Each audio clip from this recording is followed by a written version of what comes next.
कह रहा है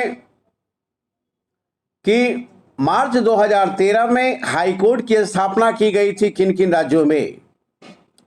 तो आप जानते हो कि मार्च 2013 में 3 हाई कोर्ट का स्थापना किया गया था।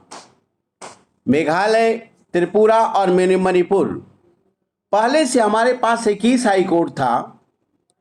3 हाई कोर्ट मार्च 2013 में स्थापित हुआ तो 21 से 3 24 हो गया और 25वां हाई कोर्ट 2019 में आंध्र प्रदेश हाई कोर्ट की स्थापना हुई अमरावती में, याद रखिएगा। तो भारत में हाई कोर्ट की संख्या ऑलरेडी वर्तमान में 25 है। भारतीय संविधान अनुच्छेद 214 से 15 के बीच में, 214 से लेकर 231 के बीच में हाई कोर्ट का उल्लेख है और मेघालय, त्रिपुरा, मणिपुर ये 22, 23, 24वां हाई कोर्ट और 25वां अमरावती हाई कोर्ट हुआ, याद रखिएगा। तो मेघालय, त्रिपुरा हो जाएगा उत्तर इसका 1 और 2, याद रखेंगे। जहां तक अरुणाचल प्रदेश और मिजोरम की बात है, तो अरुणाचल प्रदेश और मिजोरम अभी गुवाहाटी हाई कोर्ट के अधीन है, याद रखिएगा। क्यों? क्योंकि भारतीय संविधान अनुच्छेद 231 कहता है कि 2 या 2 से अधिक राज्यों के लिए एक हाई कोर्ट होगा, तो कोई दिक्कत नहीं है। तो इस प्रकार से हमने देखा कि वर्तमान में 25 हाई कोर्ट है और 25 हाई कोर्ट है, ध्यान में रखना है। और 76 का उत्तर हो जाएगा ए हो जाएगा, याद रखेंगे। अंतिम हाई कोर्ट जो 25वां हाई कोर्ट है वो अमरावती आंध्र प्रदेश हाई कोर्ट है, इसे ध्यान में रखेंगे। 76 का उत्तर हो जाएगा ए। चलिए 77 कहता है, कल 75 हो गया था, देखिएगा ऑलरेडी जो हमने वीडियो भेजा है उसमें उपलब्ध है। 77 कहता है कि संघ राज्य क्षेत्र और उसका क्या क्षेत्राधिकार है, उससे आप मिलान कीजिए। कहता है कि अंडमान निकोबार द्वीप समूह किस हाई कोर्ट के अधीन है। अंडमान निकोबार द्वीप समूह कोलकाता हाई कोर्ट के अधीन है, याद रखिएगा। और दोनों के बीच में 2000 किलोमीटर की दूरी है, ये भी ध्यान में रखेंगे आप। तो अंडमान निकोबार द्वीप समूह किस हाई कोर्ट के निकट? कोलकाता हाई कोर्ट के अधीन है। दूसरा लक्षद्वीप जो है केरल हाई कोर्ट के अधीन है, याद रखिएगा। दोनों के बीच में लगभग 100 किलोमीटर की दूरियां है। तो लक्षद्वीप किस हाई कोर्ट के निकट? केरल हाई कोर्ट के निकट अधीन। पुदुचेरी जो है मद्रास हाई कोर्ट के अधीन है। पुदुचेरी मद्रास हाई कोर्ट के अधीन है, याद रखिएगा। दमनदीप, दादर नागर हवेली जो है ये बॉम्बे हाई कोर्ट के अधीन है। किस हाई कोर्ट के अधीन? बॉम्बे हाई कोर्ट के अधीन।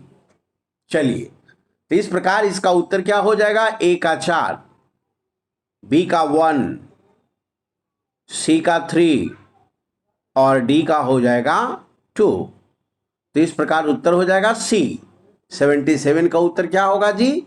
सी होगा, याद रखेंगे। टिक मार दिया जाए सूरज कुमार। चलो 78, क्वेश्चन नंबर 78 कहता है, क्या कहता है? भारत में सुप्रीम कोर्ट की प्रथम महिला न्यायाधीश कौन थी? तो भारत में सुप्रीम कोर्ट की पहली महिला न्यायाधीश सुश्री एम फातिमा बीबी थी, जिन्होंने 1989 से लेकर 1989 से लेकर 1992 यानी 1992 तक सेवा प्रदान की है और 1993 में मानवाधिकार आयोग में इन्हें सदस्य बना दिया गया था, याद रखिएगा। तो इस प्रकार से हाई कोर्ट में प्रथम महिला जज कौन? तो एम फातिमा बीवी। इसे ध्यान में रखिएगा। उत्तर क्या हो जाएगा? 78 का हो जाएगा बी। 78 का हमारे पास जो उत्तर होगा वो हो जाएगा बी। इसे ध्यान में रखेंगे। चलो चलो नेक्स्ट पॉइंट 79। 79 कहता है, क्या कहता है? 79 कहता है कि भारत में डिस्ट्रिक्ट जो कोर्ट होता है उसके जज की नियुक्ति किसके द्वारा की जाती है? तो जो भी डिस्ट्रिक्ट कोर्ट के जज होंगे उसकी नियुक्ति राज्यपाल के द्वारा किया जाएगा। किसके द्वारा किया जाएगा? राज्यपाल के द्वारा किया जाएगा। लेकिन हाईकोर्ट का सलाह अनिवार्य है, याद रखेंगे। हाईकोर्ट के अनुसार सलाह से ही डिस्ट्रिक्ट कोर्ट में जज की नियुक्ति होगी, इसे ध्यान में रखना है।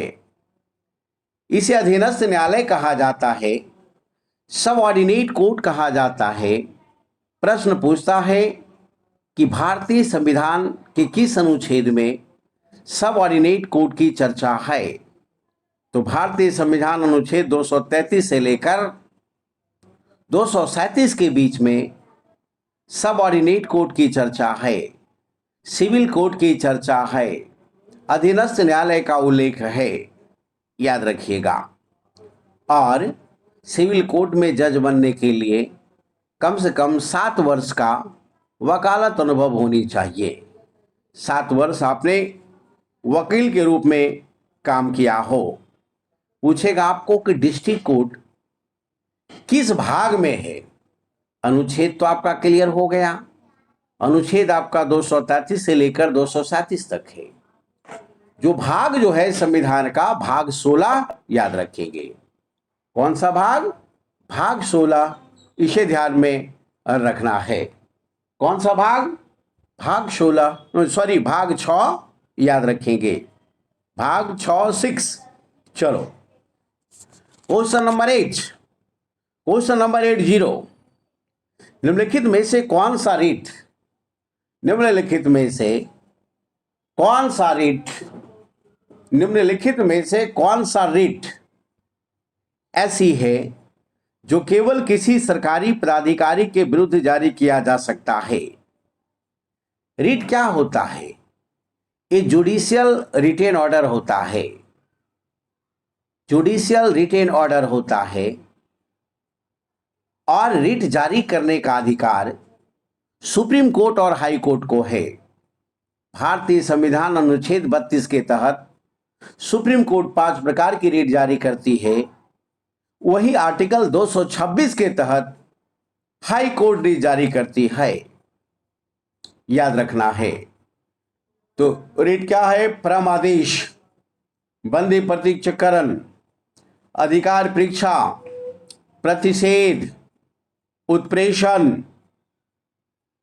परमादेश, ये सारे ऐसे रीट हैं जिसका मकसद लोगों को अपना कर्तव्य का बोध दिलाना है, लोगों को अपने अधिकार के प्रति जागरूक करना है, जन सामान्य के अधिकारों का संरक्षण प्रदान करना है।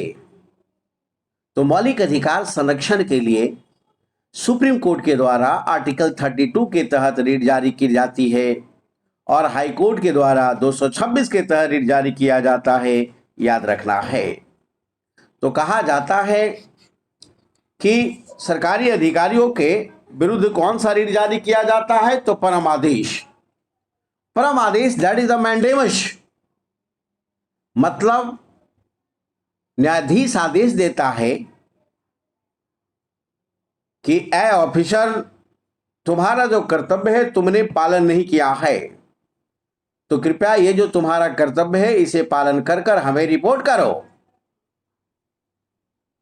ये जुडिशियल रिटेन ऑर्डर होता है। फॉर एग्जाम्पल, मान ले कि पटना में प्रदूषण जबरदस्त है,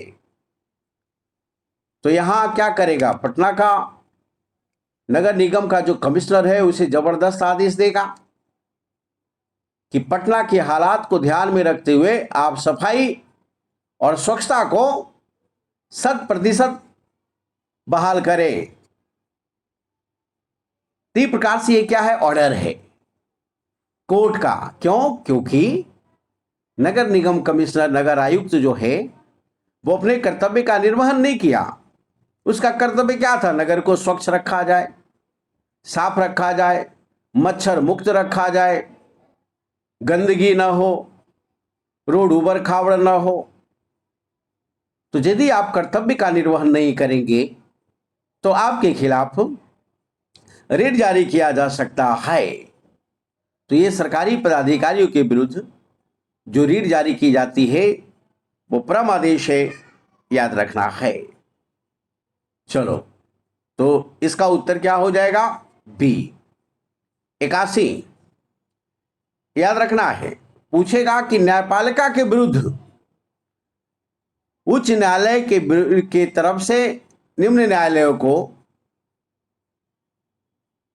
ऊपरी न्यायालय के तरफ से निचले न्यायालय को कौन सा रीट जारी किया जाता है? तो प्रतिषेध जारी किया जाता है और उत्प्रेषण जारी किया जाता है, याद रखना है। और बंदी प्रत्यक्षीकरण के तहत यह जानकारी प्राप्त की जाती है कि किसी भी अपराधी को किस जुर्म में बंद किया है, इसका संज्ञान में लेते हुए उससे संबंधित कंसर्निंग इंफॉर्मेशन मांगा जाता है। प्रतिषेध में क्या होता है कि अधिकारों को याद दिलाया जाता है कि यह तुम्हारे अधिकार की बात नहीं है। उत्प्रेषण में निचले न्यायालय से उच्च न्यायालय फाइल का डिमांड कर सकता है। तो इस प्रकार से इसका उत्तर हो जाएगा 80 का बी परमादेश, याद रखेंगे। चलो, क्वेश्चन नंबर 81। भारत में किस उच्च न्यायालय ने घोषणा की थी कि बंद असंवैधानिक है? क्या बात है, आज पूरा भारत बंद है और यह बेहद प्रासंगिक सवाल है। आज पूरा भारत बंद है और बेहद प्रासंगिक सवाल है कि किस हाईकोर्ट ने घोषणा की थी कि बंद असंवैधानिक है? याद रखना है, केरल हाई कोर्ट ऑलरेडी 1997 में आदेश दिया था कि बंद करने का किसी को मौलिक अधिकार नहीं है। इस प्रकार बंद असंवैधानिक है, जिस पर सुप्रीम कोर्ट ने भी मुहर लगाया था, याद रखना है कि बंद असंवैधानिक है। भारतीय संविधान अनुच्छेद 19(1) के तहत अभिव्यक्ति की स्वतंत्रता के अंतर्गत हड़ताल यह कोई मौलिक अधिकार नहीं है। आप बंद करते हैं तो किसी का आवश्यक कार्य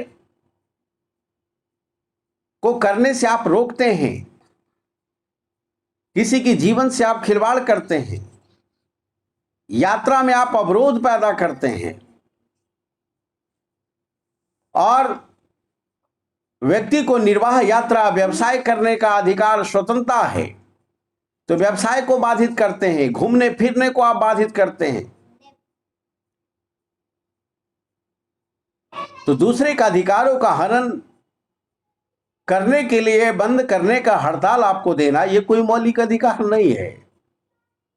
इस प्रकार यह असंवैधानिक है, याद रखना है, ध्यान में रखेंगे। तो ऑलरेडी केरल हाई कोर्ट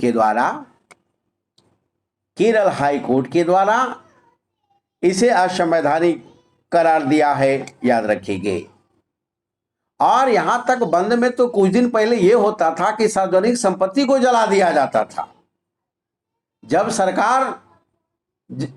जब सरकार ऑलरेडी एक्शन में आई कि जो जो संपत्ति जलाएगा उसका वसूली उसी के द्वारा किया जाएगा, तो लोग होश में आया।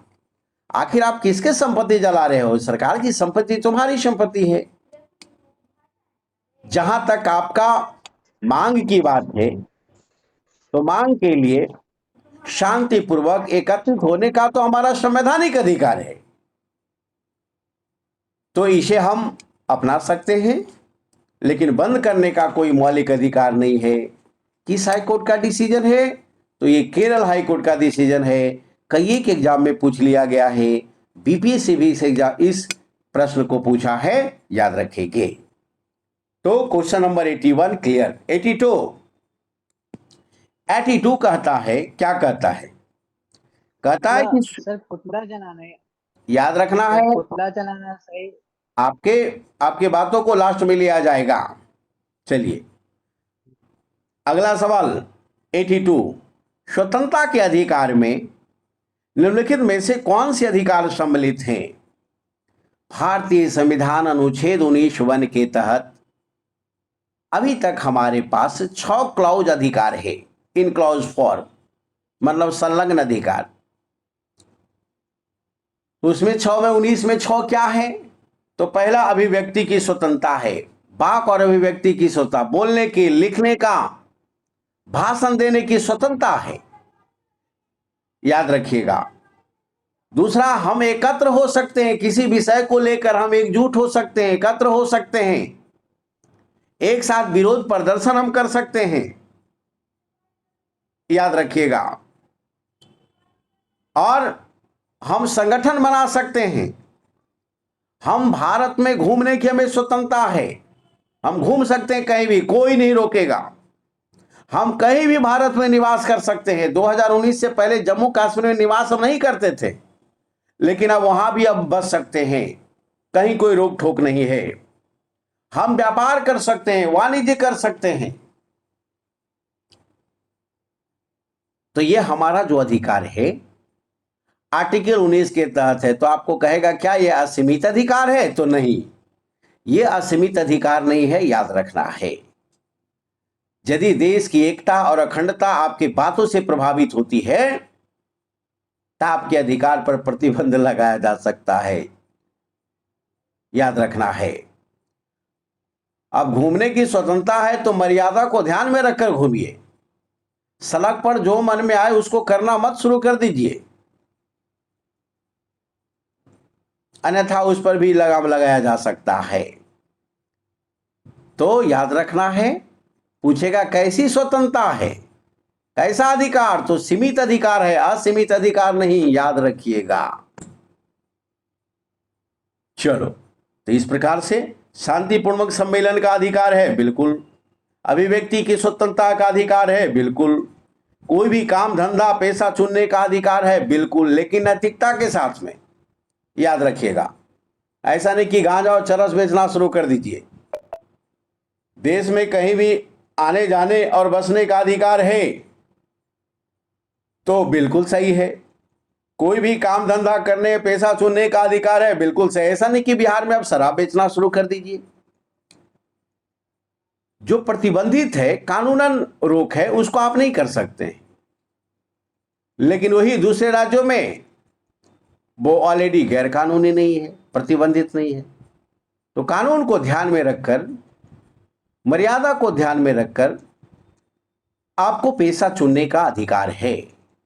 इस प्रकार 1, 2, 3 और 4, ये चारों सही है, याद रखना है। स्वतंत्रता के अधिकार आर्टिकल 19 से लेकर 22 तक स्वतंत्रता का अधिकार है, याद रखिएगा। मौलिक अधिकार में कितने? 6 अधिकार। क्षमता का अधिकार, स्वतंत्रता का अधिकार, शोषण के विरुद्ध अधिकार, धर्म की स्वतंत्रता का अधिकार, शिक्षा और संस्कृति की स्वतंत्रता का अधिकार और संवैधानिक उपचार का अधिकार। तो ये 6 अधिकार हैं, याद रखेंगे। 7वां एक हटा दिया गया था आपको, जो संपत्ति का अधिकार था, उसको मौलिक अधिकार से हटाकर कानूनी अधिकार बना दिया है और उसे 300 क में डाल दिया गया है। चलो question number 83, question number 83, question number 83। चलो क्वेश्चन नंबर 83 कहता है, क्या कहता है? क्वेश्चन नंबर 83 कहता है कि शोषण के खिलाफ अधिकार के संबंध में निम्नलिखित कथनों पर विचार कीजिए। शोषण के खिलाफ याद रखना है। तो शोषण के खिलाफ जो अधिकार है ये ध्यान में रखिएगा किस अनुच्छेद में है? तो अनुच्छेद 23 और 24 में है। अब शिक्षा का अधिकार काहे होगा शोषण के खिलाफ अधिकार? तो गलत हो गया, पहला गलत। दूसरा, मनुष्य जाति के अवैध व्यापार का निषेध। बिल्कुल, मानव को खरीद बिक्री आपको नहीं करना है, याद रखिएगा। उसके अंगों का खरीद बिक्री नहीं करना है, याद रखिएगा। तो इसको स्पष्ट रोक लगा दिया गया है किस आर्टिकल में? तो 23 में। तो ये शोषण के विरुद्ध अधिकार है, बिल्कुल सही है। तीसरा, किसी किस्म के बेगार या जबरन काम करने का निषेध। बिल्कुल, आप जबरदस्ती बलपूर्वक काम नहीं करवाया जा सकता आपसे।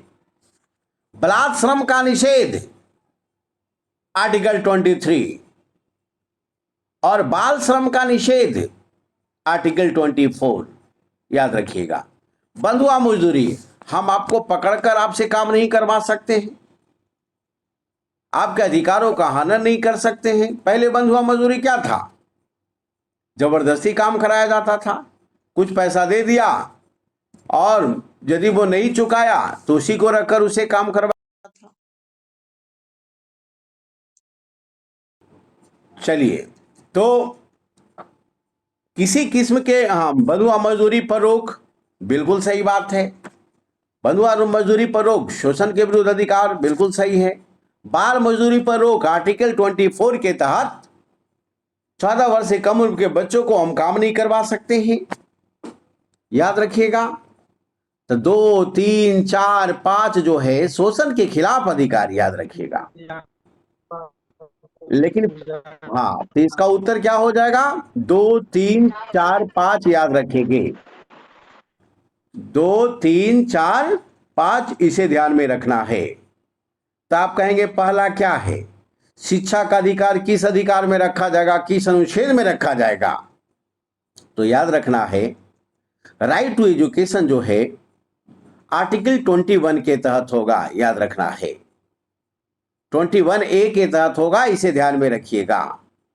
86वें संविधान संशोधन 2002 में हमने ऑलरेडी 6 से 14 वर्ष के बच्चों के लिए निःशुल्क एवं अनिवार्य शिक्षा उपलब्ध कराया है, याद रखेंगे।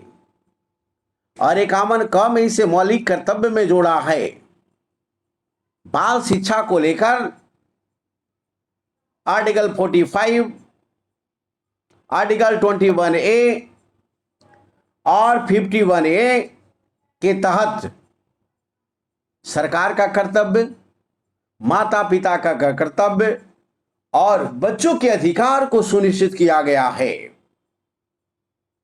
21A, आर्टिकल 45, आर्टिकल 51A के तहत शिक्षा पर विशेष बल दिया गया है और तीनों को बांध दिया गया है, बच्चों को भी, बच्चों के माता पिता को भी और सरकार को भी इसमें बांधा गया है, याद रखना है। कर्तव्य और अधिकार का बोध प्रदान किया गया है, यह बहुत बड़ी बात है। संविधान की बेहद खूबसूरती है ये। चलिए, तो आप समझ गए। पूछेगा आपसे कि बताओ राइट टू एजुकेशन कब आया? राइट टू एजुकेशन एक्ट कब आया? तो 2009 में आया। तो शिक्षा का अधिकार लोगों को कब मिला? तो 1 अप्रैल 2010 से मिला। लागू कब हुआ? 1 अप्रैल 2010। शिक्षा का अधिकार लागू कब हुआ? 1 अप्रैल 2010। अधिनियम कब आया? 2009।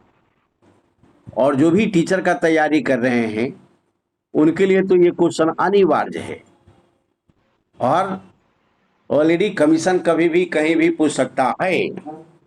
चलो, तो उत्तर हो जाएगा इसका सी। 83 का क्या होगा जी? सी होगा, याद रखिएगा। चलो, 84, 84 कहता है कि धार्मिक अधिकारों के संदर्भ में किसी व्यक्ति का धार्मिक कामकाजों के प्रबंधन का अधिकार है। हमने आपको बताया कि आर्टिकल 25 से 28 के बीच में भारतीय संविधान में धार्मिक स्वतंत्रता का अधिकार है और इसे कोई छीन नहीं सकता है। तो धार्मिक स्वतंत्रता के तहत क्या क्या हो सकता है? पहला, धार्मिक कामकाजों का प्रबंधन, बिल्कुल सही बात है। आर्टिकल 26 में स्पष्ट कहा गया है कि अपने धार्मिक कार्य का प्रबंधन कर सकते हैं। जैसे आप सरस्वती पूजा करते हैं तो बढ़िया से धूमधाम से पूजा कीजिए। यदि आप मुहर्रम मना रहे हैं तो जुलूस निकालने के लिए आप स्वतंत्र हैं, इसका प्रबंधन कीजिए कि कैसे अच्छे ढंग से जुलूस निकलेगा। यदि आप एक्समस डे मना रहे हैं तो बढ़िया से आप इसका प्रबंधन कीजिए। तो हर धर्म की आजादी है भारत में, याद रखिए और इसको ध्यान में रखिएगा। तो पूछेगा धार्मिक कामकाजों का प्रबंधन किस अनुच्छेद में है? तो आर्टिकल 26 में। किसमें? 26 में, याद रखिएगा। आकाश कुमार अपना वॉइस को म्यूट कीजिए। आकाश कुमार, चलो आगे। दूसरा कहता है धर्म का प्रचार प्रसार करने का अधिकार, बिल्कुल सही बात। भारतीय संविधान अनुच्छेद 25 कहता है कि हम जिस धर्म का है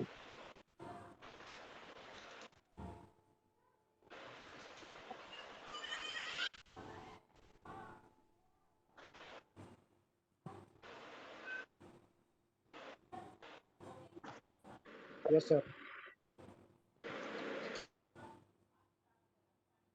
आकाश कुमार को रिमूव कर दिया गया क्योंकि वो वॉइस म्यूट नहीं किया था। चलो, याद रखना है, पूछेगा आपसे कि धर्म का प्रचार प्रसार करने का अधिकार, बिल्कुल आप जिस धर्म के लोग हैं उसका प्रचार प्रसार कीजिए, लेकिन जबरदस्ती दूसरे को अपने धर्म में शामिल मत कीजिए। और यदि ऐसा कीजिएगा तो आपके खिलाफ FIR होगी, आपको जेल होगा और सजाएं भी होगी। जैसा कि आप देख रहे हैं अभी उत्तर प्रदेश में किसी बाबा के खिलाफ बुलडोजर चल रहा है क्योंकि उस पर आरोप है कि वो ऑलरेडी धर्म का परिवर्तन करवाया है जबरदस्ती। तो ये कानूनन याद रखना है क्या सही है क्या गलत है, इसकी जानकारी होनी चाहिए और आपके पास इसको लेकर विवेक होना चाहिए, याद रखना है। चलो नेक्स्ट पॉइंट। नेक्स्ट कहता है, नेक्स्ट क्या कहता है कि धर्म का प्रचार प्रसार, बिल्कुल सही बात है। प्रचार प्रसार में कोई भी विधि अपनाने का अधिकार है। प्रचार प्रसार में कोई भी विधि अपनाने का अधिकार है। इसका मतलब कि आप लोभ लालच देकर ऑलरेडी अनर्गल तरीके से प्रचार प्रसार मत कीजिए, याद रखना है। तो तीसरा गलत है, पहला दूसरा सही है, याद रखना है। प्रचार प्रसार ऐसा मत करिए कि दूसरे के अधिकारों का हनन हो। तो इस प्रकार से ऑलरेडी इसका उत्तर हो जाएगा 1 और 2। इसका उत्तर क्या होगा? 1 और 2। 84 का हो जाएगा A। 84 का क्या होगा? A, याद रखिएगा। चलो अगला पॉइंट 85 याद रखिएगा। अगला पॉइंट हमारा क्या है? 85 ध्यान में रखिएगा। 85 जो है क्या कहता है? 85 कहता है, 85 क्वेश्चन ऊपर किया जाए। 85 कह रहा है कि भारतीय संविधान के अंतर्गत संपत्ति का निम्नलिखित में से कैसा एक अधिकार है? कह रहा है संपत्ति का अधिकार कैसा अधिकार है? तो याद रखना है, संपत्ति का अधिकार मौलिक अधिकार नहीं है, पहले था 19F में रखा गया था, इसको 31 में इसको रखा गया था, लेकिन यहां से हटाकर सीधे कर दिया, इसको कानूनी अधिकार बना दिया गया, इसको संवैधानिक अधिकार बना दिया गया।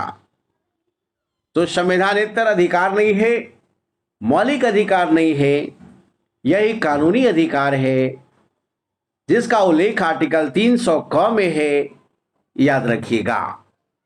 और कानूनी अधिकार का मतलब ये हो गया कि किसी भी संपत्ति को कानून के माध्यम से ही लिया जा सकता है, ना कि सरकारी आदेश से, याद रखना है। और उसके लिए आपको मुआवजा देना होगा, ये भी ध्यान में रखेंगे। और पूछेगा संपत्ति के अधिकार को कानूनी अधिकार कब बना दिया गया, तो संपत्ति के अधिकार को कानूनी अधिकार कब बनाया गया? 44वें संविधान संशोधन 1978 में, याद रखिएगा कि इसको क्या बना दिया गया? कानूनी अधिकार।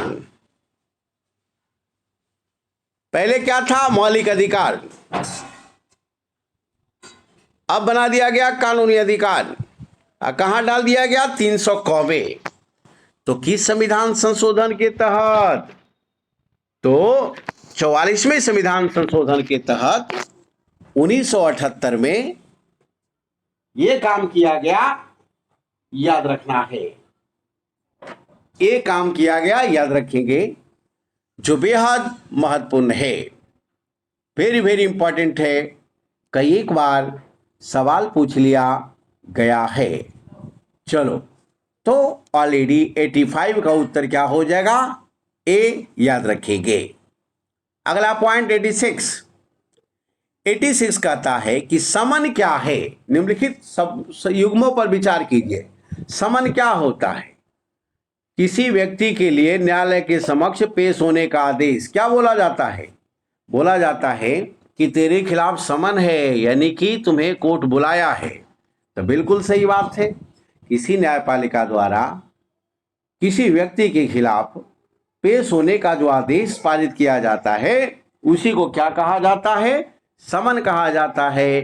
और ये बिल्कुल सही है, याद रखना है। दूसरा, रीट। रीट क्या कहता है? रीट अभी हमने आपको बताया। रीट कहता है, क्या कहता है? उच्च न्यायालय या सर्वोच्च न्यायालय द्वारा जारी किया गया एक औपचारिक लिखित आदेश। बिल्कुल सही बात है, ये लिखित आदेश है, याद रखना है। और 5 प्रकार के रीट जारी किए जाते हैं। परमादेश हो गया, अधिकार परीक्षा हो गया, उत्प्रेषण हो गया, निषेध हो गया, बंदी प्रत्यक्षीकरण हो गया।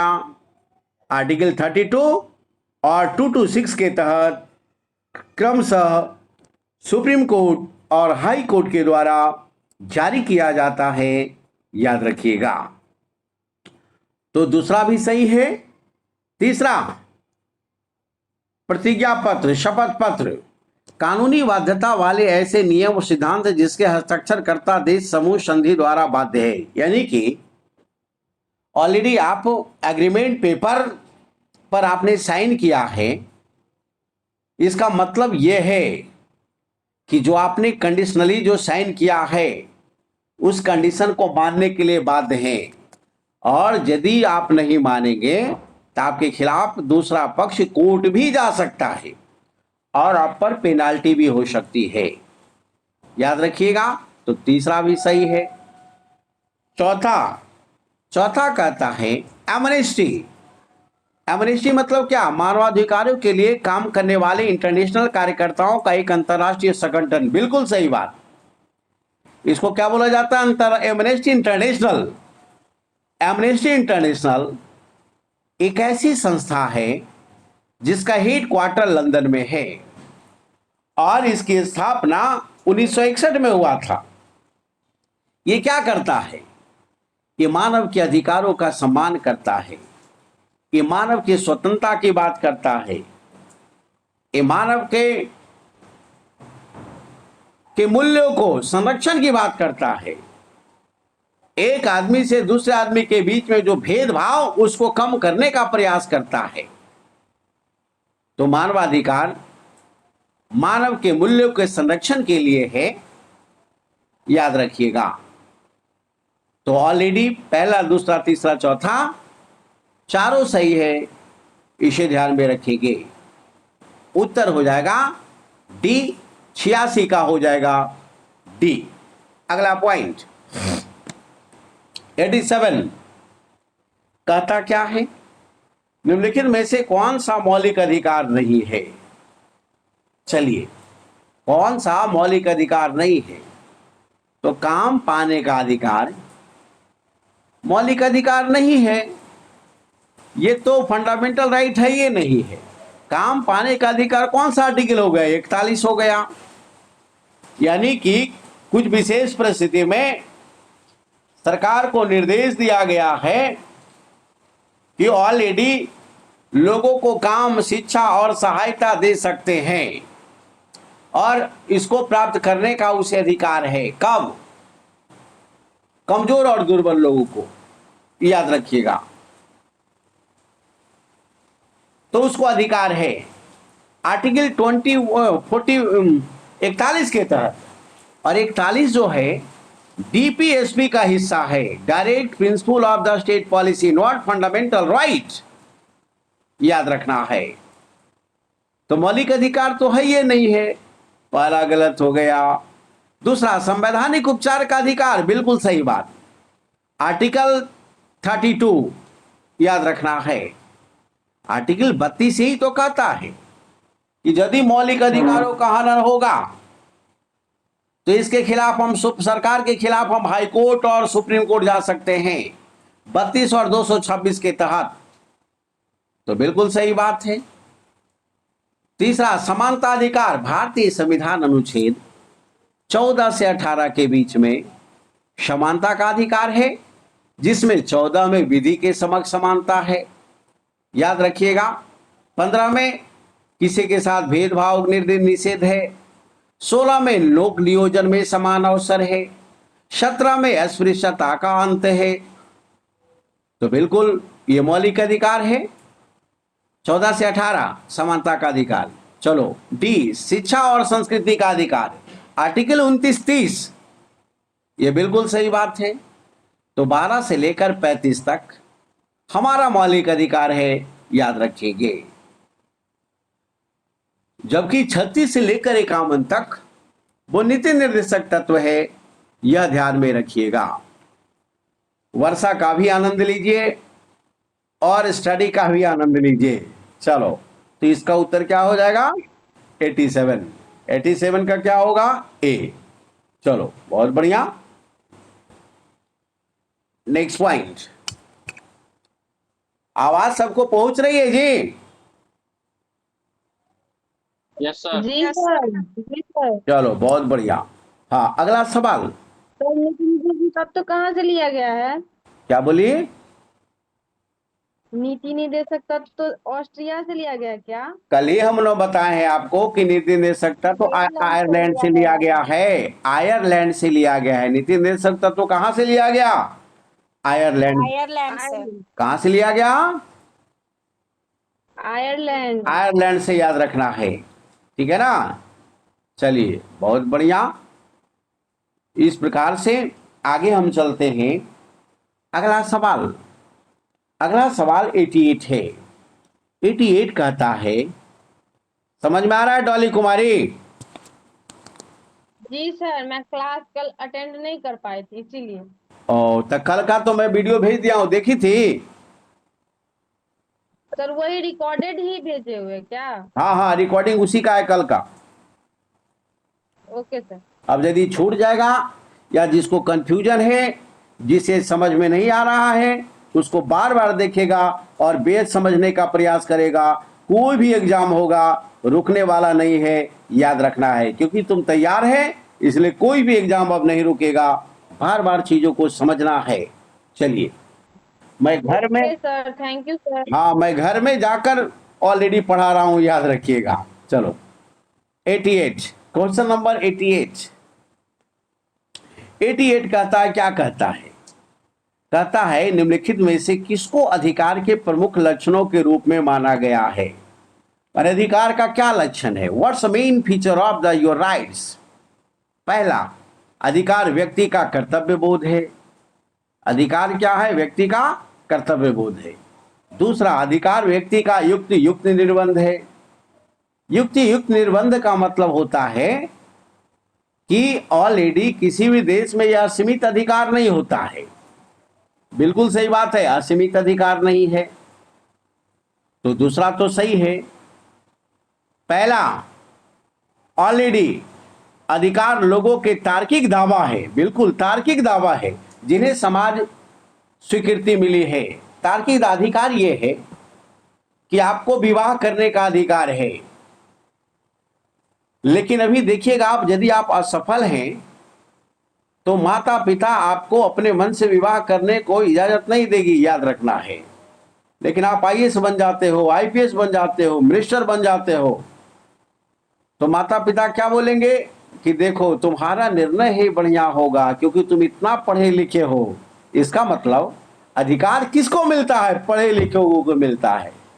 कमजोर लोग को अधिकार नहीं मिलता है, याद रखना है। अधिकार लेना पड़ता है। तो याद रखेंगे, अधिकार व्यक्ति का कर्तव्य बोध है, ये भी सही बात है। यदि आप बढ़िया कर्म नहीं कीजिएगा तो अधिकार आपको नहीं मिलेगा, ये भी तय है। तो सिर्फ अधिकार की नहीं बात करना है, कर्तव्य का भी बात करना है। इसलिए हमारा संविधानविद, अधिकार तो था ही संविधान में, कर्तव्य को भी ऐड कर दिया 51 का अनुच्छेद 4 का में, याद रखिएगा। तो इसलिए ऑलरेडी अधिकार व्यक्ति का कर्तव्य बोध है, बिल्कुल अधिकार कर्तव्य से जुड़ा हुआ है। दूसरा, कर्तव्य व्यक्ति के युक्ति युक्त निर्बंधन। युक्ति युक्त निर्बंधन का मतलब हो गया कि किसी भी देश में असीमित अधिकार नहीं होता, याद रखिएगा। सीमित अधिकार है आपके पास, अभी हमने चर्चा किया था। यानी आपको संयमित स्वतंत्रता, ऐसा स्वतंत्रता इतना नहीं मिला है कि रोड पर आप सब काम करना शुरू कर दीजिए जो मन में आए वो, नहीं। संयमित से, संयम से आप स्वतंत्र हो, विशृंखल नहीं होना है। स्वतंत्र होना है लेकिन विशृंखल मत होइए। ऐसा मत बोलिए कि देश के एक तो और अखंडता प्रभावित हो जाए। वाकई स्वतंत्रता तो दिया गया है, लेकिन मनमानी तरीके से भाषण देने का नहीं, शिष्टाचार का भी पालन कीजिए।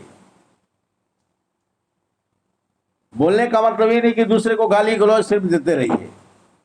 तो ऑलरेडी ये ध्यान में रखेंगे, ये व्यक्ति पर युक्ति युक्त प्रतिबंध निर्बंधन है। मतलब क्या? मतलब ये कि यदि इसका सीमा का उल्लंघन करते हैं तो आपको प्रतिबंधित भी से किया जा सकता है। तीसरा, अधिकार लोगों को तार्किक दावा है, समाज स्वीकृति मिली है, बिल्कुल। चौथा, अधिकार व्यक्ति की समाज के प्रति दावा है, ये भी सही है। इसका उत्तर क्या हो जाएगा? डी हो जाएगा। सब ये सभी हो जाएगा, याद रखेंगे। चलो अगला पॉइंट, अगला क्वेश्चन कहता है, क्या कहता है? अगला क्वेश्चन कहता है कि राष्ट्रीय पिछड़ा वर्ग आयोग, एकदम ध्यान से सुनिएगा, यहां से सवाल अनिवार्य है। कहता है कि राष्ट्रीय पिछड़ा वर्ग आयोग का प्रावधान संविधान के किस अनुच्छेद में किया गया है? तो राष्ट्रीय पिछड़ा वर्ग आयोग का प्रावधान जो है अनुच्छेद 338 बी में किया गया है। कल हमने बताया था आपको कि राष्ट्रीय पिछड़ा वर्ग आयोग के बारे में बहुत सारा चीज हमने बताया ये कि पहला आयोग का अध्यक्ष कौन था, दूसरा आयोग का अध्यक्ष कौन था, जो समिति गठित की गई थी पिछड़ा वर्ग का, दूसरा कौन था, काका काकेलकर कौन था, मंडल कमीशन कौन था, किनके कमीशन पर ओबीसी को, किनके सिफारिश पर ओबीसी को आरक्षण मिला, और ओबीसी आयोग का गठन कब हुआ, ये सारा पिछला वीडियो में हमने बता दिया है। हमने ये बताया आपको कि इसका चर्चा आर्टिकल 338 बी में है। राष्ट्रीय पिछड़ा वर्ग आयोग एक ऐसा आयोग है जिसको संवैधानिक दर्जा प्रदान किया गया है 102 संविधान संशोधन में, 102वां संविधान संशोधन में, 102 संविधान संशोधन 2018 में राष्ट्रीय पिछड़ा वर्ग आयोग को संवैधानिक दर्जा दे दिया गया। इसका एक अध्यक्ष, एक उपाध्यक्ष और 3 सदस्य होता है, याद रखेंगे। तो ये 5 सदस्यीय आयोग है, इसे ध्यान में रखना है। और इसके अध्यक्ष की नियुक्ति कौन करता है? राष्ट्रपति करता है, याद रखना है। तो 338 बी में क्या? तो पिछड़ा वर्ग आयोग। तो कहिएगा 338 ए में क्या है? तो 338 में राष्ट्रीय जनजाति आयोग है, याद रखना है। मतलब NCST, मतलब राष्ट्रीय अनुसूचित जनजाति आयोग, याद रखेंगे। राष्ट्रीय अनुसूचित जनजाति आयोग याद रखना है। तो पूछिए राष्ट्रीय जनजाति आयोग का अध्यक्ष कौन? तो इसका अध्यक्ष है अंतर सिंह। कौन है? अंतर सिंह, अंतर आर्य सिंह, याद रखना है। और पिछड़ा वर्ग आयोग अध्यक्ष कौन है? हंसराज अहीर, एकदम लिख लीजिएगा, हंसराज अहीर, याद रखेंगे। और कहिएगा 338C क्या है? 338C में राष्ट्रीय महिला आयोग का गठन का चर्चा है। राष्ट्रीय महिला आयोग याद रखेंगे, ध्यान में रखना है। तो राष्ट्रीय महिला आयोग, इसे ध्यान में रखिएगा, बड़ा इंपॉर्टेंट। पूछेगा कि राष्ट्रीय महिला आयोग का अध्यक्ष कौन? तो विजय किशोर रहाटकर। विजय किशोर रहाटकर महिला है, याद रखिएगा, फीमेल है, मेल नहीं। विजय किशोर रहाटकर वर्तमान में महिला आयोग का अध्यक्ष विजय किशोर रहाटकर, जिसे अक्टूबर 2024 में बनाया गया है, याद रखिएगा। तो महिला आयोग क्लियर, पिछड़ा वर्ग आयोग क्लियर, और अनुसूचित जनजाति आयोग क्लियर। आप कहेंगे कि अनुसूचित जाति आयोग का अध्यक्ष कौन है? तो अनुसूचित जाति आयोग का जो अध्यक्ष है वो किशोर मकवाना है। कौन? किशोर मकवाना, याद रखना है। चलो, तो इस प्रकार से चारों आयोग हमने क्लियर कर दिया है आपको, है ना। तो इसका उत्तर क्या होगा? इसका उत्तर हो जाएगा बी। 89 का उत्तर क्या होगा? बी, इसे ध्यान में रखना है। 89 का उत्तर बी हो जाएगा। चलो 90, भारत के संविधान का कौन सा अनुच्छेद अपनी पसंद व्यक्ति से विवाह करने के लिए किसी व्यक्ति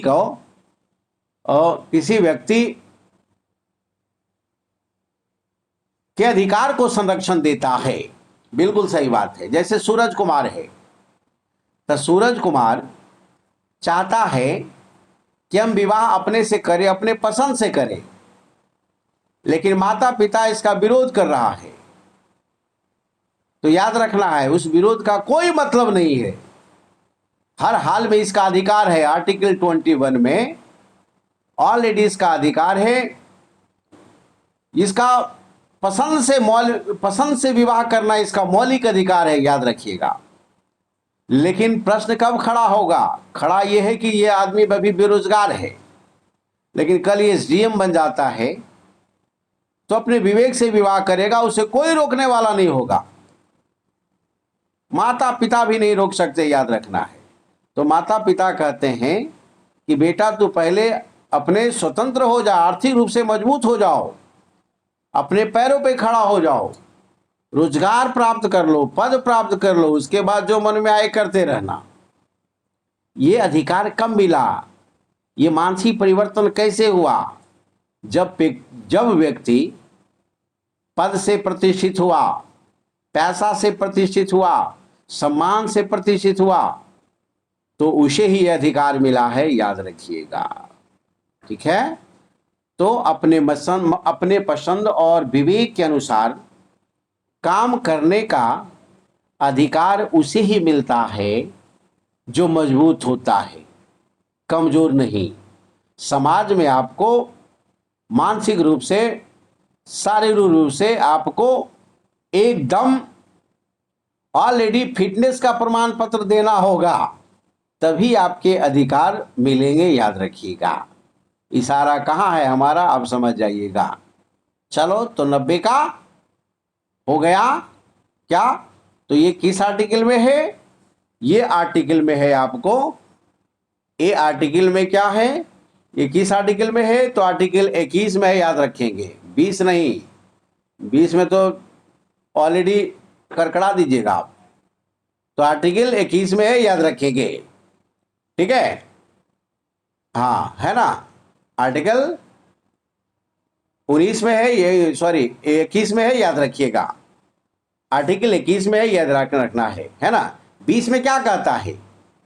किसी भी अपराध में दोष संरक्षण को लेकर, है ना, दोष सिद्धि को लेकर संरक्षण का अधिकार, जिसका चर्चा हमने इसके पहले वाले वीडियो में किया है। आर्टिकल 19 अभी भी हम चर्चा कर रहे हैं। इसमें 6 अधिकार है। वाक्य अभिव्यक्ति की स्वतंत्रता, घूमने का, संगठन बनाने का, व्यापार करने का, वसने का, और 28 क्या कहता है?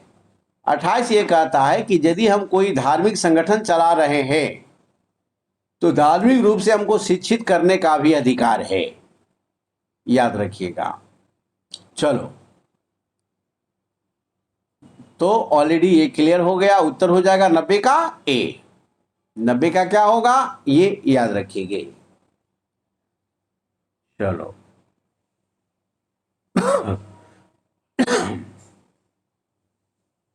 चलिए, प्रीतम कुमार जुड़ा हुआ है। चलो next question number 91।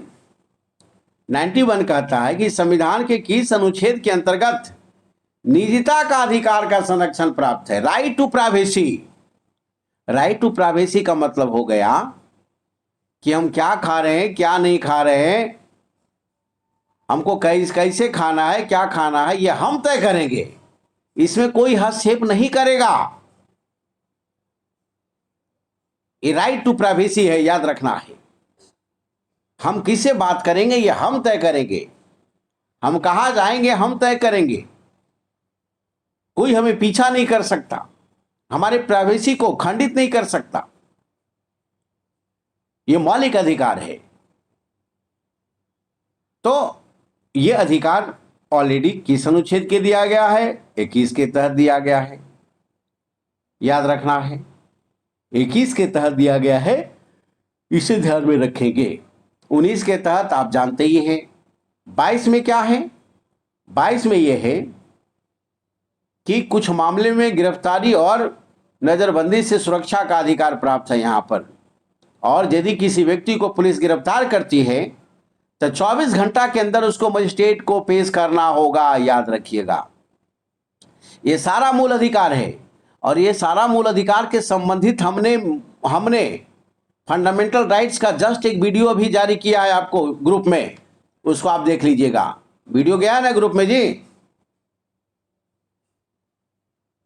Yes sir. हाँ, फंडामेंटल राइट से संबंधित है, याद रखिएगा। आनंद राज देखा है और उसको बढ़िया से देखिए, समझिए, मजा आएगा कि क्या है फंडामेंटल राइट्स। चलो, तो ऑलरेडी ये आपका 22 भी क्लियर हो गया, याद रखना है। और लास्ट वाला क्या है? 44 तो आप जानते हो, समान नागरिक संहिता, यूसीसी है, यूनिवर्सल कॉमन कोड है, याद रखना है। सिविल कोड है, याद रखेंगे। इसमें क्या कहता है? इसी का डिमांड कर रहा है भारतीय जनता पार्टी कि देश में ऑलरेडी सभी धर्मों के लिए एक कानून होना चाहिए। ऐसा नहीं कि इस धर्म में ये अलग, इस धर्म में अलग, सभी नागरिकों के लिए एक कानून होना चाहिए, याद रखना है। धर्म अपना निजी मामला हो, लेकिन सरकार की तरफ से जो कानून है उसको तो सबको मानना होगा। कौन सा एक राज्य है जहां पर समान नागरिक संहिता लागू है? बोलो। उत्तराखंड सर।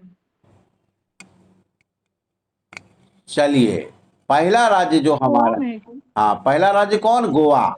सर गोवा है ना सर, हाँ, गोवा। गोवा याद रखेंगे। और इधर उत्तराखंड भी सही है, क्योंकि ऑलरेडी अभी वो लागू कर दिया, अब लागू किया है, याद रखना है, ठीक है ना। लेकिन पहले से जो लागू है पहला, वो गोवा हो जाएगा, याद रखेंगे।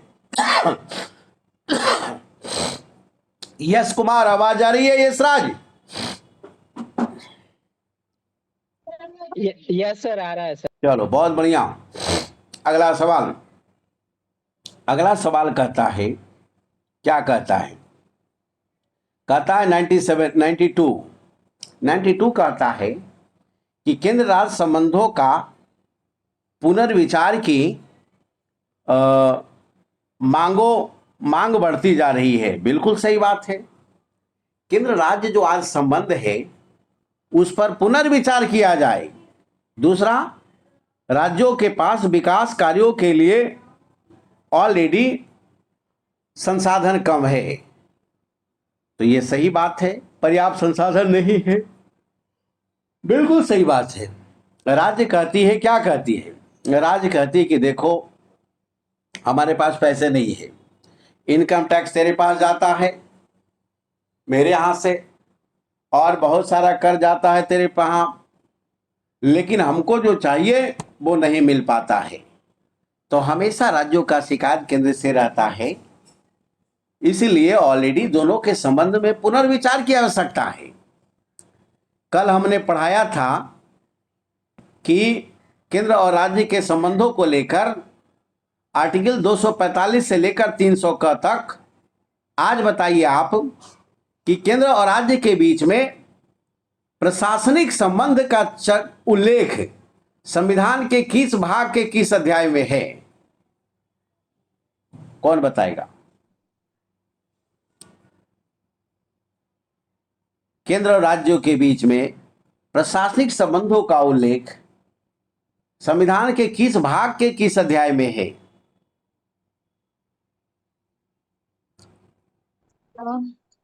सर वो भाग 11 और अध्याय 2। क्या बात है, गजब, कड़कड़ा दिया लड़की ने। ठीक है ना, बहुत बढ़िया, वेरी गुड। ये भाग 11 और अध्याय 2 में प्रशासनिक संबंध है, भाग 11 अध्याय 1 में विधायी संबंध है, और भाग 12 अध्याय 1 और 2 में वित्तीय संबंध है। याद रखिएगा, और ये तीनों यूपीएससी का क्वेश्चन है, यह ध्यान में रखेंगे जो पूछ लिया गया है। बीपीएससी के लिए बड़ा हार्ड क्वेश्चन हो जाता है, यूपीएससी इसी तरह का क्वेश्चन पूछता है। चलो, तो इस प्रकार से ये क्लियर है आपका। तो इसका हो गया ऑलरेडी, आपका 97 का उत्तर क्या हो गया? ए। 97 का उत्तर हो गया ए, ध्यान में रखना है। चलो, श्वेता कुमारी हर टेस्ट में आती है और हर टेस्ट में ये लड़की टॉप करती है, याद रखना है। तो इससे प्रेरणा लिया जाए और अपने को जहां जांच हो रही है वहां पर अपने को उपस्थित कर दो। अपने को मजबूत करने का तरीका क्या है पता है? जहां जांच हो रही है अपने को उपस्थित कर दो कि आई एम द बेस्ट, हम में क्षमता है। जांच से भागोगी या भागेगा तो कमजोर रहेगा, हमेशा याद रखना है। जो लड़ेगा वही जीतेगा और वही मजबूत होएगा। लड़ाई से जो भागेगा, टेस्ट क्या होता है? लड़ाई से जो भागेगा वो ऑलरेडी कमजोर हो जाएगा। सूचना दिया जाएगा आपको, फ्राइडे को सूचना दिया जाएगा, याद रखना है। चलो, अगला पॉइंट ग्रुप में चला जाएगा। नेक्स्ट है क्वेश्चन नंबर 93। अब देखो, केंद्र राज्य संबंध की बात आ रहा है तो कुछ और जान लो, जान लो कि तुमसे पूछेगा कि बताओ किस संविधान अनुच्छेद में यह प्रावधान है कि यदि राज्यसभा 2/3 बहुमत से उस विषय को पारित कर दे, प्रस्ताव को पारित कर दे, तो उस प्रस्ताव के तहत राज्य सूची पर केंद्र कानून बनाएगा। आर्टिकल 249। आर्टिकल 249 में यह प्रावधान है कि राज्य सूची के विषय पर यदि राज्यसभा तैयार है तो उस पर संसद कानून बनाएगी, याद रखना है। आर्टिकल 250 क्या कहता है? आर्टिकल 250 यह कहता है कि यदि देश में इमरजेंसी लगा हो तो राज्य संबंधी जो कानून है, राज्य सूची पर जो कानून है वो केंद्र बनाएगी, राज्य नहीं बनाएगी, याद रखना है। आर्टिकल 252 क्या कहता है? आर्टिकल 252 कहता है कि मामला यदि राज्य सूची का हो या समवर्ती सूची का हो और दो राज्य अनुरोध कर रहा हो कि इस पर कानून बना ले केंद्र या संसद, तो संसद ही कानून बनाएगी। तो इससे प्रश्न कैसा पूछेगा? पूछेगा कि किसी विषय को लेकर दो राज्य तैयार है तो इस पर केंद्र कानून बनाती है या संसद बनाती है, किस अनुच्छेद के तहत? 252 के तहत, याद रखना है। और पूछेगा किस आर्टिकल में चर्चा है कि जो विषय राज्य सूची और समवर्ती सूची में नहीं है उस पर कानून केंद्र बनाएगी या संसद बनाएगी। ये 248 क में है, यानी कि अवशिष्ट शक्ति किसके पास? अवशिष्ट शक्ति केंद्र के पास।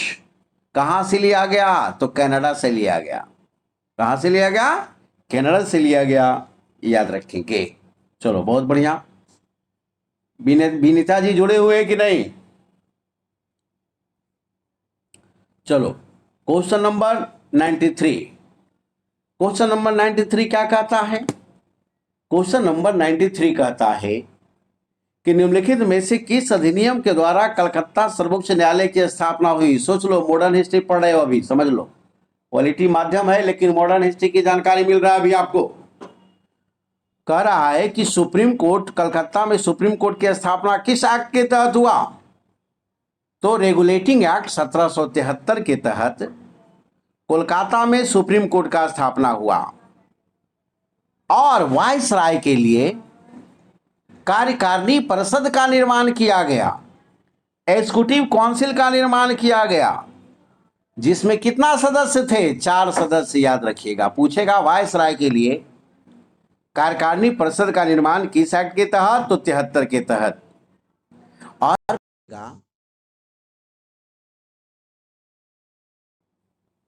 और पूछेगा आपसे कि किस अधिनियम में चर्चा है कि कंपनी का जो कर्मचारी है या अधिकारी है वो कोई उपहार नहीं लेगा, कोई घूस नहीं लेगा।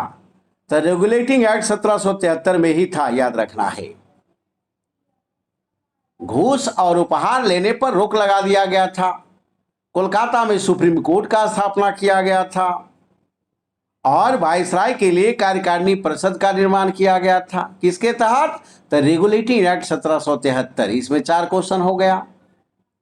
फिर चलिए पिट्स इंडिया एक्ट, तो इसका 93 का उत्तर क्या हो जाएगा? ए। लेकिन पिट्स इंडिया एक्ट 84 क्या है?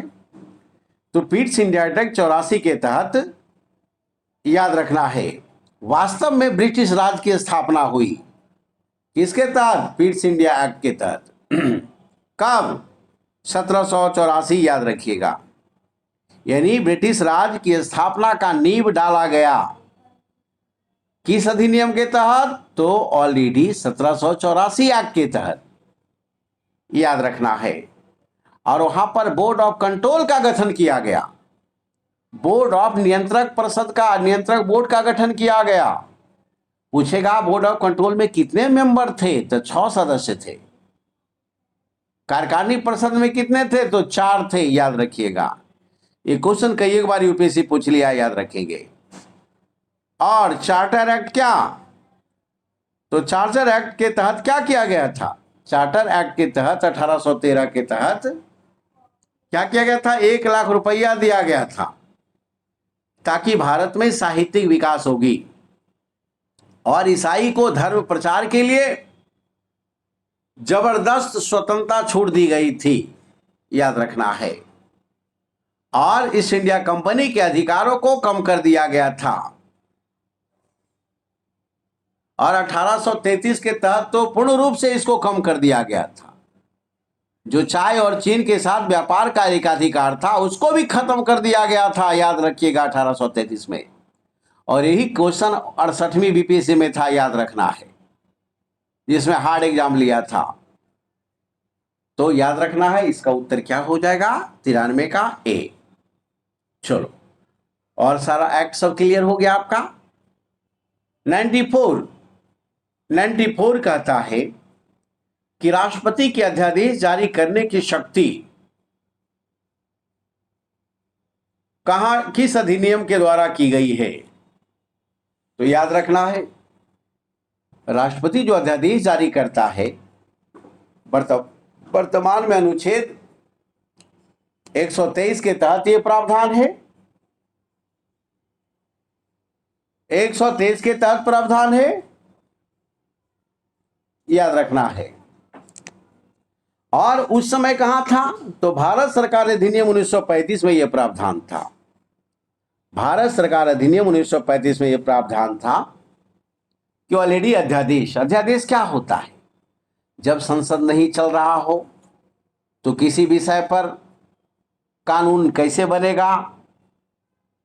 तो राष्ट्रपति को यह पावर था, या वर्तमान में भी है, कि वो कानून लागू हो जाएगा राष्ट्रपति के हस्ताक्षर से, याद रखिएगा। और जब संसद आएगी तो उसको बाद में पास कराया जाएगा। पास होगा तो आगे रहेगा, अन्यथा समाप्त हो जाएगी, याद रखना है। तो ऑलरेडी ये भारत 1935 में आया था। 35 में और क्या था, द्विसदन का व्यवस्था 1935 में ही किया गया था, याद रखना है। 3 सूची, राज्य सूची, संघ सूची, संवर्ती सूची कब लाया गया, 1935 में, याद रखिएगा। ठीक है, याद रखिएगा। चलो, और संघीय न्यायपालिका का गठन किसके तहत, तो 1935 अधिनियम के तहत, याद रखिएगा। ये सारा 1935 में हुआ। तो कहिएगा 1919 में क्या हुआ जी, तो 1919 में प्रांतों में द्वैध शासन आया, गवर्नर को अलग पावर और मंत्री को अलग पावर। और पूछेगा बीपीएससी का कमीशन का गठन कब हुआ पहली बार, तो 1919 अधिनियम के तहत, याद रखना है। 1909 क्या था, तो 1909 में तो सांप्रदायिक प्रतिनिधित्व दे दिया गया, बांटो फूट डालो राज करो। और इसी अधिनियम के तहत सत्येंद्र प्रसाद सिन्हा को कार्यकारिणी परिषद में पहली बार किसी भारतीय को रखा गया था, याद रखिएगा। वो कौन थे, सत्येंद्र प्रसाद सिन्हा, याद रखिएगा। और तो और 1909 के अधिनियम को मिस्टर गांधी ने कहा, क्या कहा, ये तो सर्वनाश करने वाला अधिनियम है। क्यों बोला ऐसा इसलिए बोला कि हिंदू मुस्लिम में फूट का बीज डाल दिया गया था, इसी में फूट डालो और राज करो। मुस्लिम को अलग चुनाव प्रणाली जो उपलब्ध कराई गई थी, पृथक निर्वाचन प्रणाली जो उपलब्ध कराया था, यही तो बीज था जिसका फल 1947 में मिला, भारत पाकिस्तान अलग होकर। तो 1909 भी क्लियर आपका हो गया। 1947 में क्या हुआ, तो इसे माउंटबेटन एक्ट बोला जाता है, इसको 3 जून का अधिनियम बोला जाता है। और इसी के तहत भारत का विभाजन हुआ। भारत का विभाजन किस अधिनियम के तहत, तो 1947 के तहत, याद रखेंगे। ठीक है। 95 क्या है, डॉक्टर भीमराव अंबेडकर का जन्म मृत्यु कब हुआ। डॉक्टर भीमराव अंबेडकर का जन्म 1891 में हुआ, 14 अप्रैल 1891 को। कहां हुआ, तो मध्य प्रदेश के मऊ में। और मृत्यु कब हुआ, तो मृत्यु हो गया 6 दिसंबर 1956 को। कहां, तो नागपुर में, याद रखिएगा। कहां, नागपुर में, याद रखिएगा। अंबेडकर का कहना था कि हम पढ़े लिखे दलितों को संगठित करना चाहते हैं, उसे जगाना चाहते हैं, उसके जीवन स्तर में सुधार लाना चाहते हैं, उसके जीवन स्तर में परिवर्तन लाना चाहते हैं, उसके जीवन में प्रकाश लाना चाहते हैं। यह अंबेडकर थे। 1954 में इन्होंने बौद्ध धर्म स्वीकार कर लिया था।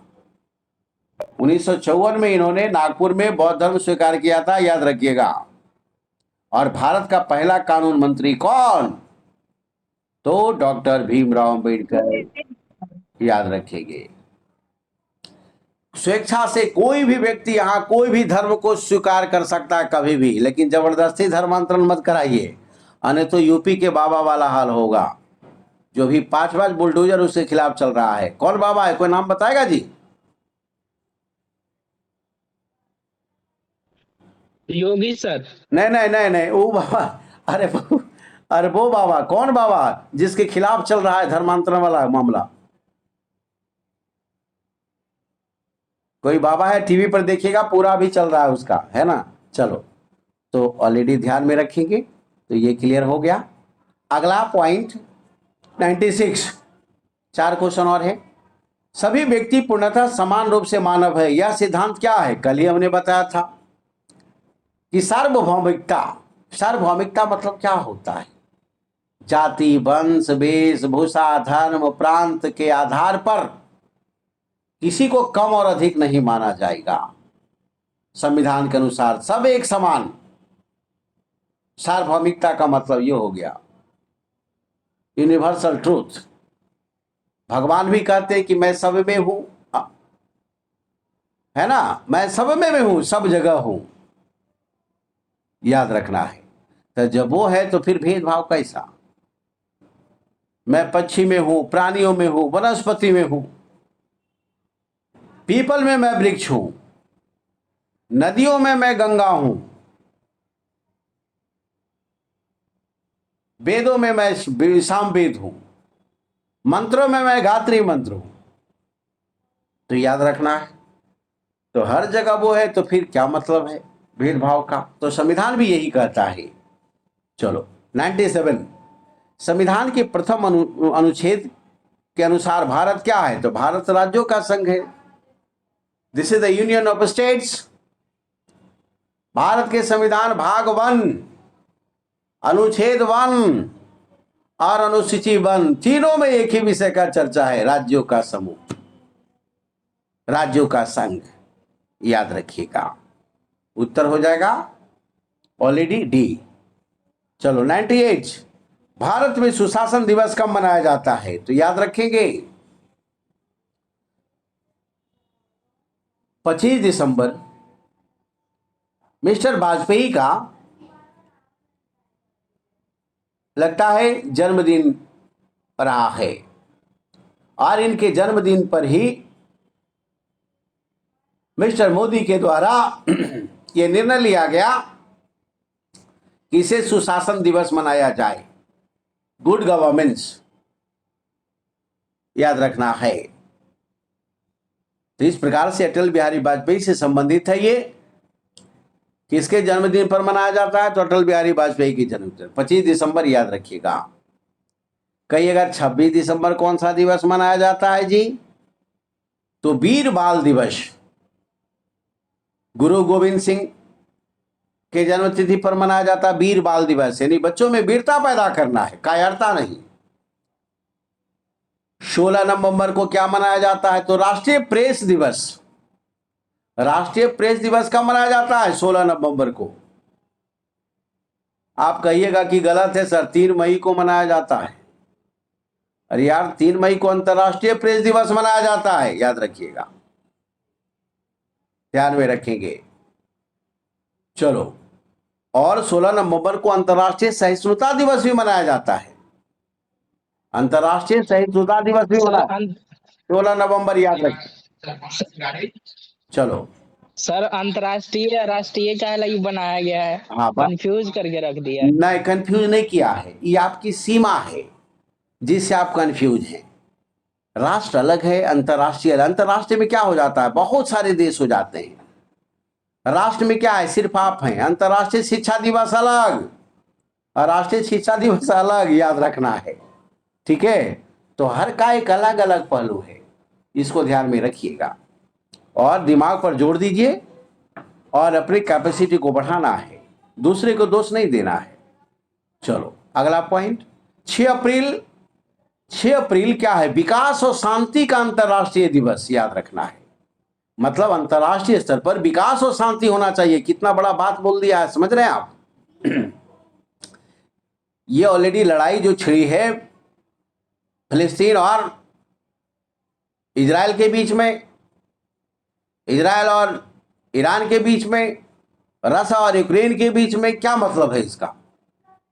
ये तो भारतीय ना होशियार है कि 3 दिन में युद्ध करके चौथा दिन शांत हो गया, याद रखिएगा। तो ये बहुत बड़ी बात है। तो और क्यों? क्योंकि हमारे प्रधानमंत्री कहते हैं कि ये युद्ध का नहीं, बुद्ध का समय है। बिल्कुल सही बात है। और भारत लड़ा नहीं है पाकिस्तान से, याद रखना है। खाली आतंकवादी शिविरों को नष्ट किया, युद्ध नहीं किया, याद रखिएगा। ये भ्रम में मत रहिए। और अभी ऑपरेशन बंद भी नहीं किया, याद रखेंगे। आगे जरूरत पड़ा तो इसी तरह का हम कार्रवाई करेंगे। हम युद्ध नहीं करेंगे लेकिन ऑपरेशन करेंगे। चलो, तो इस प्रकार से ऑलरेडी ये अंतर्राष्ट्रीय विकास और शांति की बात करता है। अंतर्राष्ट्रीय विकास और शांति दिवस 6 अप्रैल, याद रखिएगा। चलो, भारत में डिजिटल इंडिया कार्यक्रम कब शुरू हुआ? तो देखो, डिजिटल इंडिया एक ऐसा अभियान है जिसके तहत भारत में ब्रॉडबैंड कनेक्टिविटी को बढ़ाना है, इंटरनेट कनेक्शन को बढ़ाना है, मोबाइल कनेक्टिविटी को बढ़ाना है, और सरकार से जो मांग हो रही है उस सेवा को जनता तक पहुंचाना है, यानी कि service for all. Welfare for all, e governance पर जोर देना है, ये डिजिटल इंडिया है। और इसकी शुरुआत 2015 में हुआ था। आज 10 वर्ष हो गया, याद रखिएगा। यदि 25 में मेंस ले बीपीएससी तो यही क्वेश्चन पूछेगा, क्योंकि उसका टारगेट है। जिस योजना का 10 साल हुआ है वो पूछ दिया है। चलो, तो ऑलरेडी बड़ा इंपॉर्टेंट क्वेश्चन बीपीएससी को ध्यान में रखते हुए। चलो, लास्ट क्वेश्चन, निम्नलिखित कथनों पर विचार कीजिए, कर लीजिए। भारत में लोकतांत्रिक राज्य व्यवस्था है, बिल्कुल सरकार सही है। लोकतांत्रिक का मतलब क्या? चुनी हुई सरकार है। भारत एक प्रभुसत्ता संपन्न राज्य है, बिल्कुल सही बात है। प्रभुसत्ता संपन्न का मतलब क्या हुआ?